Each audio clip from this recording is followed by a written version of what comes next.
Hey everybody, welcome back to the Metroid Other M commentary. We'll blow up a door. Fuck yeah, I hate doors. Oh man, don't you just hate it when they hide power-ups in the save room? Not just power us, progression. The door's jammed. I am going to say that I'm glad that we're doing this commentary now, as opposed to earlier when we were originally planning to do it. You mean like 5 years ago? Yeah, because we've been planning on doing this for like 3 years. The thumbnail of the Metroid Other M thumbnail you guys see in part 1, that was made in 2013. Thanks, Roxy. I feel like we are allowed to just talk more freely about this game now because it's not as goddamn fresh. It's not as big of an injury now that we know we've got Metroid Prime 4 on the way. Now that we have Metroid Samus Returns in our pockets, it's like I feel like I can be more positive about this game being bad. Does that make sense? Like, no, you don't have to. For one thing, like, you know, one of the big things about this game is that people were like, oh, this killed Metroid. We're never getting another Metroid game ever again. The Metroid fan base likes to be very hyperbolic. No, it wasn't hyperbolic until a couple months ago. Well, no, be because several year breaks is nothing new for Metroid. Because between Metroid 1 and Metroid 2, it was like, what, 4 years? And between Super Metroid and Fusion, it was 7. So really, this isn't any... Metroid is not a game that has gotten... It was 7. It was 7, but there was an N64 game in the works, which we were expecting. Well, not that we've ever seen any real footage of. Not even that. I wouldn't even say that. The point is, even then, in 2002, we got 2 games. The point is, we knew they were still doing things with the franchise. They were, you know, we have screenshots of what they were doing at that point. I don't think I've never seen a screenshot of an It looks N64 really goddamn Metroid. bad, but Yeah, there are screenshots of a Metroid for N64. Really? out I've there. never seen that. Yeah. This is the first time hearing of it. So It was like a very base. Let's render some things to see if we can, and that's it. yeah, like they were doing something, they just didn't. And you know that it's not the only franchise that's true of. There was an N64 Mother 3 in the works at one point Yes. too, which the plot and characters got recycled into the Game Boy Advance game we all know and love today. But that looks interesting if you ever look that up. Also, it looks darn creepy because it has a completely new art style. but my point is that it's not like Metroid has traditionally gotten an installment on every single Nintendo franchise. This isn't Mario or Kirby or Zelda. So it's not like I ever assume. It's you know, again, it's frustrating that Nintendo doesn't use their franchises more evenly, because even as like a Kirby fan, for instance, I think we've gotten more Kirby than maybe like I need, and other people like F-Zero would like to see. I was gonna say, I think we've gotten more Kirby games than any other franchise from Nintendo in the last 5 years. Other than maybe Mario. That being said, up until Other M, the Metroid franchise was one of Nintendo's most active franchises. Oh yeah, during the GameCube and Wii era, there were a lot of Metroid games. Yeah. When Metroid Prime happened, we got Metroid Fusion around the same time, and the two had interconnectivity, so that was intentional. Then we got Metroid Prime 2 on the same system, and then Metroid Prime 3, and then Metroid Other M, and that was just 2 generations. Also, Hunters and Pinball. I don't know if you count Pinball, but I'm sure people would count Hunters. Yeah, and then we went the whole Wii U generation with nothing but Federation Force at the very back end of it. Yeah. And I think the other problem was, I know it's not Reggie's fault, but the messaging regarding Metroid was also very, very poor. it was stupid. Like, okay. They kept saying, we hear you, we know you want Metroid. Well, are you going to say anything definitive about it? To be fair, well, 2 things. One, Reggie makes up shit, because there was one E3 where Reggie's like, Nintendo doesn't delay things, and literally that day they had delayed Mario Golf. But also, Nintendo of America doesn't really get to decide what games get No, I know it's not Reggie's fault. I'm just saying he's kind of the example of it. But you know, okay, talking about the messaging regarding Metroid, can we talk about the Metroid Federation Force AM2R fiasco and how that could have been avoided by just telling us a little bit sooner that Metroid Prime 4 was on the way and that they were remaking Metroid 2 on their own? If Metroid Samus Returns and Federation Force had swapped release dates, they would have saved themselves a lot of grief. And it's a shame too, because Federation Force is a perfectly fine game. I like it a lot. Well, if they had told us sooner that Metroid 2's remake was happening, people wouldn't have been so salty about them. John, you walked right into that. You didn't even try to walk away. People wouldn't have been salty about them shutting down AM2R if they knew that they were doing it. In fact, I'm pretty sure the person making AM2R would have just stopped on his own. But that, you see, that frustrates me because people were like, okay, let's get into everybody's favorite discussion, copyright law, yay. If Nintendo, okay, so due to copyright law and the way that it works in the United States, if you do not make a visible effort of showing that you are trying to protect your intellectual property, you run the risk of actually losing it.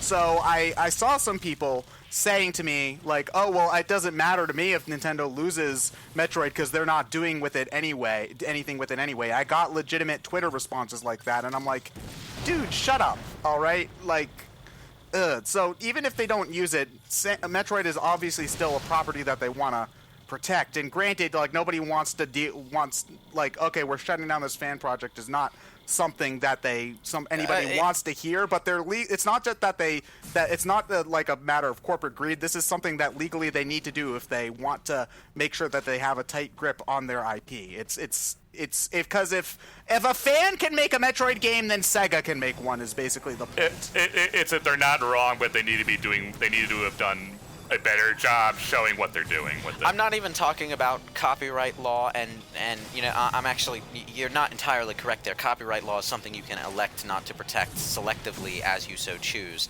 That is not entirely what I'm talking about, though. I'm talking about the way they communicated their intentions. They just gave us a vague as hell response that they were protecting the IP for the sake of future plans, which they had given us zero hints that they were actually doing anything. Let's just say, I think, just to go quick into the gameplay real quick, this is the only time in the game I think the chameleons never reveal themselves unless you actively shoot them with missiles. Ugh. Which takes me like a minute to realize. Which is why I've just been like constantly dodging for a good minute. Well, that's what the game trains you to do, so yeah. But well, no, like my first encounters with them, they camouflage themselves for a minute, then they reveal themselves, and that's when you give them the overblast. And this one, they don't reveal themselves at all until you hit them with missiles. It's just a little odd. To go back to your original point about copyright. Yeah, the way, gameplay, pshaw. Yeah, the way they communicated themselves was garbage. But just that whole time period of Metroid news was stupid in a way Nintendo could have and should have avoided. Federation. Well, that's what I was getting at with not trying to blame Reggie. He's just kind of the mouthpiece for it. Federation. Because I know he has nothing to do with it, but it's like, oh, we hear you. We know you want Metroid. No. We hear you. We know you want Metroid, but it's... This is before anything Reggie said, because this is a decision that goes all the way back to Nintendo of fucking Japan. Federation Force would have been a welcome warm-up if we had known Metroid Prime 4 was coming before we knew about Federation Force. You see, the problem with that is that by the time Federation Force was announced, I think Nintendo knew the Wii U was dead, so they wanted that to be a Switch game, and they can't announce a Metroid game Okay, it's one of those things where if they just say, okay, we're making a game, and actually, this is something that Nintendo has done before. Nintendo has said, we're making Pikmin 4, and they said that 3 years ago, and I don't know if they're actually been working on it this entire time or what. I don't know why you saying they can't. Ted, I would agree if they didn't already announce what they had planned with Breath of the Wild. Well, Breath of the Wild was originally going to be a Wii U game, is also the thing. Yeah, but we've known since early 2016 that it was also for the NX. No, at that point, no. It wasn't until late 2015 or early 2016. No, I said 2016. No, you said 15. I said 16. I don't understand why you're saying that they can't announce it when we already knew that there was another console on the way. Because it's not a good idea. That is not how they want It's a it. worse. It's not a good idea, but it's at the same time we all knew the Wii U was a massive flop, so nothing was going to be worthwhile on it anyway. Why is it not an idea? Maybe it's not a good idea traditionally, but Nintendo was not in a traditional situation at that point.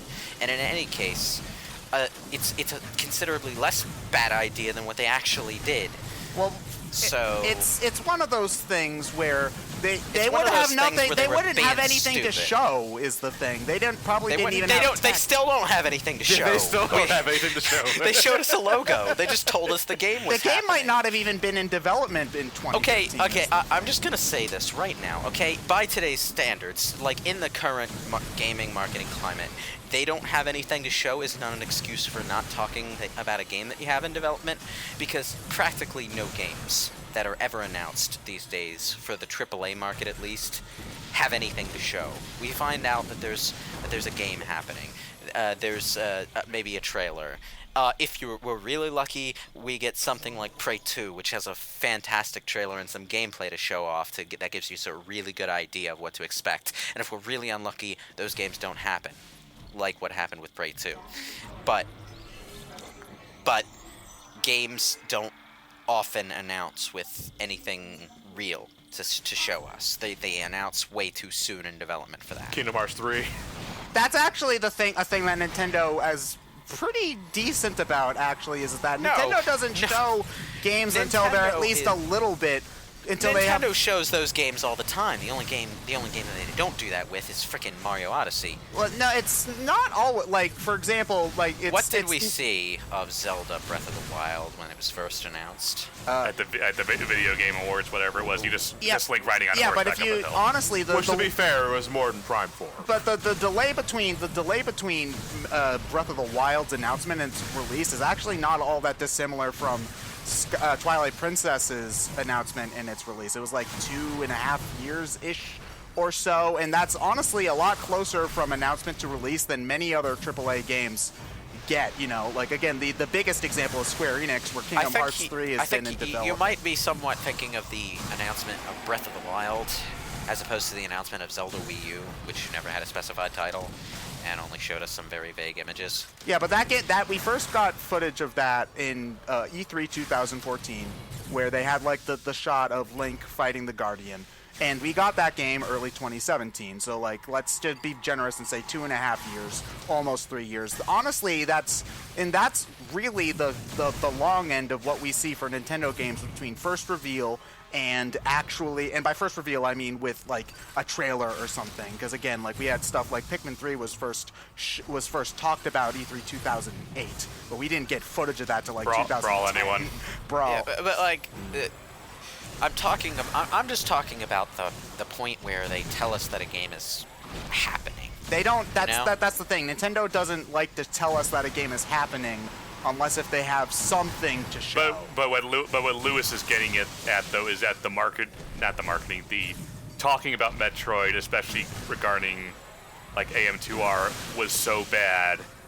Announcing that they were working on something would have done a lot more to assuage fans' worries than just Japan doing what they normally do. doesn't care about AM2R though. Nintendo of Japan, I doubt they even knew that it existed. Like that was a Nintendo of America thing exclusively, and they can't Well, I don't know if acknowledge. Nintendo- fan I don't know if We live in an Nintendo- age where communication across oceans it takes a matter of minutes as long as you're in the correct time zone. I don't know if Nintendo Japan as a whole knew about it, but Sakamoto did. Yeah, I am convinced Sakamoto knew AM2R was exist. No, it's been confirmed in an interview Okay. that Sakamoto knew of AM2R. Gotcha. The thing about it is, like, you know, they should have done more legwork in figuring out how to deal with it without fallout, which they could have done based on what we know now. For me, it frustrates me that people are acting very like injured about it, because this is something that I always assumed that would get shut down by The recurring Nintendo. response, and this is why I'm bringing it up, the recurring response is, oh, you're protecting the IP that you're doing nothing with Nintendo, or something along those lines. It's in basically every negative response to that whole thing. And if they had just given us some hint that something was coming, it would have been avoided. I just, it's one of those things where really the only company who doesn't really give a shit if fans make fan games is like Sega and Sonic. Really, it's one of those things where if you Pokemon fan games get taken down all the time. This isn't something that they're not prejudiced against Metroid because they shut down AM2R. This happens with every fan project. You can't release something as a game, especially if you're announcing any way to take money from it. So you can't do anything commercial with it. No. The idea that you can't make fan games is a flawed understanding of how it works. How it works is that copyright law is basically modular. It's something that the individual copyright holder can decide how to approach. So the reason Sega is allowed to let all these fan projects go ahead and even encourage it is because that's how they want to handle that situation. Nintendo shutting down AM2R is something that they're allowed to do because that's how they want to handle that situation. And the upshot is that Nintendo made a decision that they could have made differently.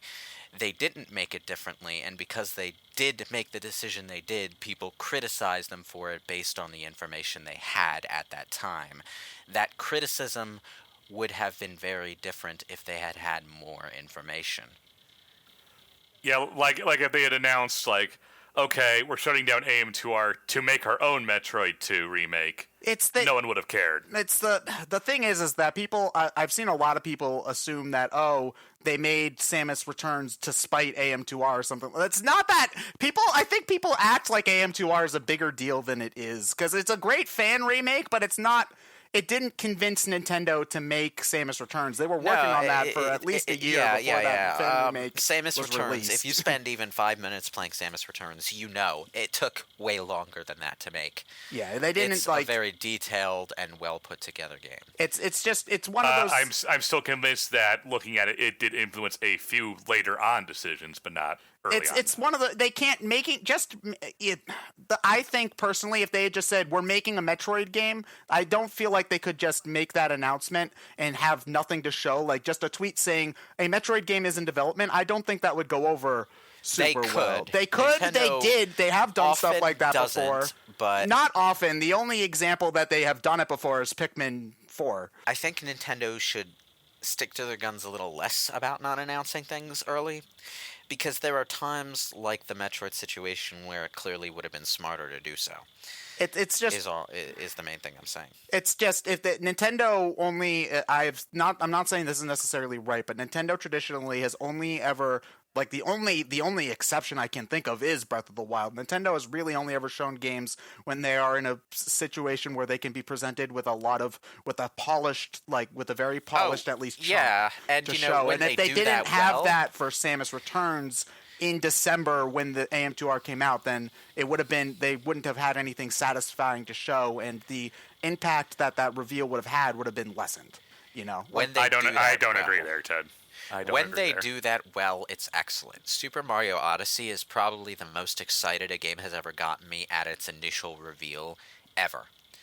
In a good handful of years. The closest thing that I can think of, in fact, is Sonic Unleashed, which is an iffy game, but they showed some pretty exciting gameplay when they first showed that game off, and it got people stoked. So, that kind of thing is very effective when it's done right. It's easy. My point is that it's easy to just say, oh, they could have shown something, when that's a much more complicated process than just saying, okay, we can just show something. It's a more complicated process than just saying they don't do this as well. Public relations has to be fit to purpose based on the situation. You can't just stick to a policy without fail and expect it to work well every time. Like when they decided that they were going to shut down AM2R, this fan project that was getting so much positive attention, they really should have turned around right then and said, okay, we need to change a plan here because this is going to backfire on us if we don't address it soon. And they didn't. Yeah. They waited like half a goddamn year to tell us what was coming. I think the most important thing out of this is that we got Diffusion Beam with a large blast radius, and Adam Shut is up, okay John. with Nobody cares. that. The fuck is a game?